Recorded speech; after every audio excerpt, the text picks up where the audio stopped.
اللهم صل على سيدنا محمد اللهم صل على سيدنا محمد اللهم صل على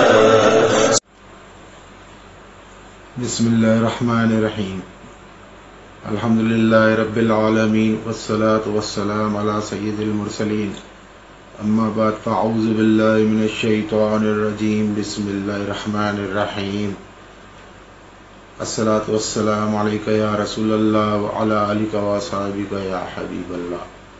محترم ویئرز، السلام علیکم ورحمۃ اللہ وبرکاتہ. محترم ویئرز، جیسا کہ عملیات کے اندر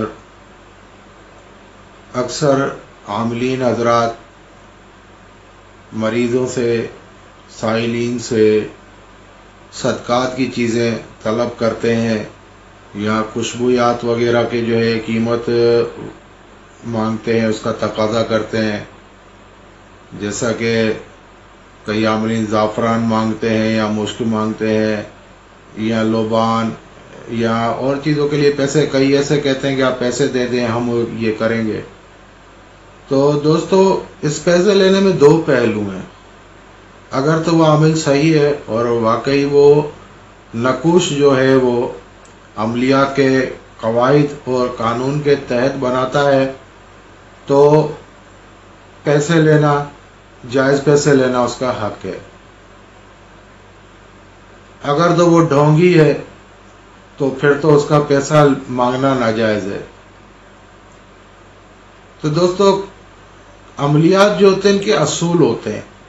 تعویذ وغیرہ یا وظائف وغیرہ پڑھنے کے دوران، تعویذ لکھنے کے دوران خوشبویات وغیرہ جلانی پڑتی ہیں. زعفران یا مشک وغیرہ سے تعویذ بھی لکھے جاتے ہیں. تو یہ سب بہت مہنگی چیزیں ہیں اور ان میں اخراجات ہوتے ہیں. مثال کے طور پر کسی کے 40 دن کے پینے کے تعویذ بنانے تو اب وہ زعفران سے لکھنے، کیونکہ جادو کی کاٹ میں اور بیماریوں کے علاج میں اکثر زعفران سے لکھے ہوئے تعویذ استعمال ہوتے ہیں. تو اصلی زعفران اس وقت 28,000 30,000 سے بھی اوپر تولہ چل رہا ہے. تولہ ہوتا کیا ہے؟ تھوڑا سا تو ہوتا ہے. اتنی مہنگائی کا دور ہے تو کم از کم ایک نقش لکھنے میں جو ہے 2 3 4 ہزار تک خرچ آ جاتا ہے. اس کے علاوہ کئی لوگ سمجھتے ہیں کہ بس یہ پین سے لکھ کر وہ تعویذ یوں بھیج دیں گے. ایسا نہیں ہے. تعویذات لکھنے کے لیے اس کے لوازمات، اس کے اصول و قواعد کے مطابق لکھا جاتا ہے. تعویذات لکھتے وقت خوشبویات جلائی جاتی ہیں. موکلات جو ہوتے ہیں ان کو خوش کرنے کے لیے، ان کے اصال و ثواب کے لیے ان کے نیاز نکالی جاتی ہے.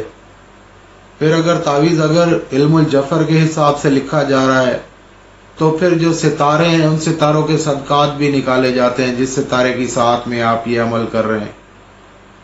تو ایسا نہیں ہے کہ تعویذ بس پین سے لکھ دیا اور پھونک مار کے پکڑا دیا ہو گیا. ایسا نہیں ہے. جو بھی چیز ہے دنیا کا کوئی بھی علم ہے، اس کے قواعد اور قانون ہے.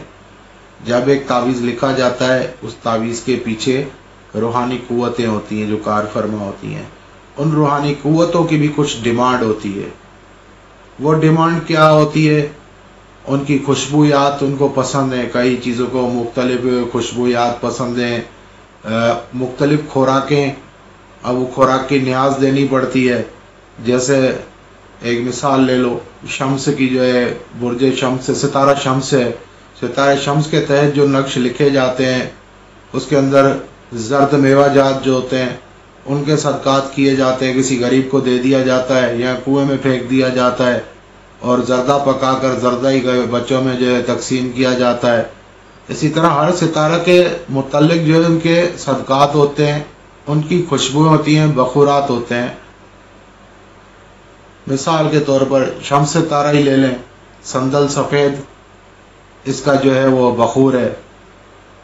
تو یہ سب جو لوازمات ہوتے ہیں پورا کرنے کے بعد ایک تعویذ تیار ہوتا ہے،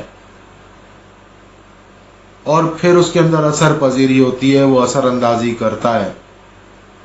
خالی یہ پین سے لکھ کر اور دے دینے سے کوئی تعویذ میں اثر نہیں آتا ہے۔ ان کے موکل اگر تعویذ کو طاقتور بنانا ہے تو ان کے موکلات کی جو شرائط ہیں، جو اس کی روحانیت کی شرائط ہیں، وہ سب لوازمات پورے کرنے پڑتے ہیں۔ تعویذ لکھتے وقت بیٹھنے کا طریقہ ہوتا ہے، کس رنگ کے جانماز پہ بیٹھ کر لکھنا ہے، اونچی جگہ بیٹھ کر لکھنا ہے، نیچے بیٹھ کر لکھنا ہے، رجال الغیب کو پس پشت رکھنا ہے، لباس کس رنگ کا پہننا ہے، ٹوپی کس رنگ کی پہننی ہے، کون سے صدقات جو ہے وہ دینے ہیں، کون سے جو ہے وہ نیاز موکلات کی دینی ہے، کون سے رنگ سے لکھا جائے گا، زعفران سے لکھا جائے گا یا مشک سے لکھا جائے گا یا ہلدی سے لکھا جائے گا، سارے مقصد کے موافق جو ہے وہ نظام کو ایک بنانا پڑتا ہے۔ جب وہ پورا نظام ایک ماحول کریٹ ہو جاتا ہے پھر تعویذ لکھا جاتا ہے تاکہ اس کے مقصد کے موافق۔ اب مثال ہے کہیں پہ جنازہ ہے اور وہاں کوئی آگے جنازے میں گانے گانا شروع کر دے، آپ بتاؤ کیا ماحول ہوگا؟ مار کٹائی شروع ہو جائے گی، گالی گلوچ شروع ہو جائے گی۔ تو کیا ماحول نہیں تھا؟ کرنے والے نے وہاں وہ حرکت کی جو ماحول کے مطابق نہیں تھی۔ تو اسی طریقے سے جب تعویذات لکھے جاتے ہیں تو ان کے موکلات جب آتے ہیں، نقوش کے موکلات آتے ہیں، ان حروف کے یا ان اعداد کے موکلات وہاں حاضر ہوتے ہیں، تو ان کے موافق جو ہے، جو خوشبویات جو ان کو خوش کریں۔ آپ کے یہاں کوئی مہمان آ جاتا ہے، آپ اس کو بلاتے ہیں تو آپ اس کی خوشی کا، اس کا جو ہے خیال رکھیں گے نا کہ اس یار اسے چائے پسند ہے، اس کو اچھی سی چائے پلاؤں، یا کھانے میں یہ بندہ جو ہے یہ بڑا گوشت یا چھوٹا گوشت یا کچھ بھی اینی ون یہ ڈش پسند کرتا ہے، تو آپ اس کا خیال رکھیں گے تو وہ آپ سے خوش ہو کے جائے گا۔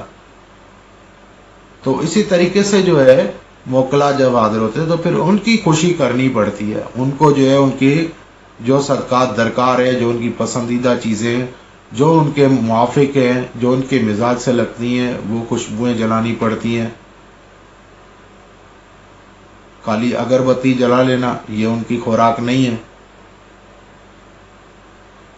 تو اس طریقے سے مختلف خوشبویات ہوتی ہیں جو جلانی پڑتی ہیں۔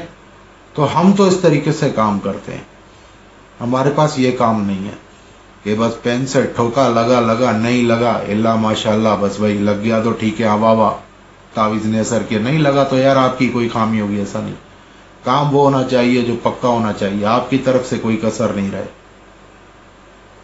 تو ہم وہ کام کرتے ہیں، جو تعویذات لکھتے ہیں تو مکمل لوازمات کے ساتھ لکھتے ہیں۔ اس لیے کئی دوست ہوتے ہیں بولتے یار آپ فی سبیل اللہ کرو، بھائی فی سبیل اللہ کر لیں ہم، ٹھیک ہے، پر فی سبیل اللہ کام بھی پھر فی سبیل اللہ ہی ہوتا ہے۔ تو کہنے کا مقصد یہ ہے کہ آج کل لوگ ایسا نہیں آپ سے کوئی پیسے مانگتا ہے تو وہ جعلی عامل ہے، یہ پرکھنے کی جو ہے بنیاد جو ہے یہ طریقہ کار غلط ہے۔ جو صحیح عامل ہوتا ہے وہ بھی پیسے لیتا ہے، ایسی بات نہیں ہے، اس کا حق ہے، وہ آپ کے لیے محنت کر رہا ہے، اس کے بھی بیوی بچے ہیں، لوازمات پورے کر رہا ہے، خرچ اخراجات ہوتا ہے، تو وہ اگر آپ سے لیتا ہے تو اس میں کوئی حرج نہیں ہے۔ ہاں اگر کوئی فیک ہے، اس کو قرآن بھی صحیح پڑھنا نہیں آتا ہے، کوئی ایسی اس کے اندر مطلب ہے دین سے دور ہے یا کوئی غلط آدمی ہے، تو وہاں پہ ٹھیک ہے آپ ہاتھ کھینچ لو پیچھے۔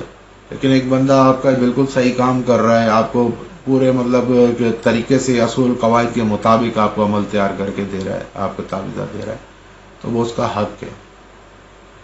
پھر اس کے اندر صدقات دیے جاتے ہیں۔ کئی ایسے اعمال ہوتے ہیں جن میں مریض جادو زدہ ہوتا ہے، جادو زدہ ہوتا ہے اور یہاں جنات کا شکار ہوتا ہے۔ مثال پہ کسی گھر کے اندر میاں بیوی کی لڑائی ہوتی ہے، گھر میں لڑائی رہتی ہے، اب یہاں اکثر جناتی ہیں جادوئی معاملات ہوتے ہیں، گھر کے کسی ایک بندے پہ جنات مسلط ہوتے ہیں یا پورے کے پورے گھر پہ جادو کے ذریعے مسلط کیے ہوتے ہیں۔ اب عامل جب اس کا علاج کرتا ہے، ٹریٹمنٹ کرتا ہے، تو وہ چیزیں عامل کے پیچھے لگتی ہیں، پھر عامل کو اپنے صدقات بھی دینے ہوتے ہیں۔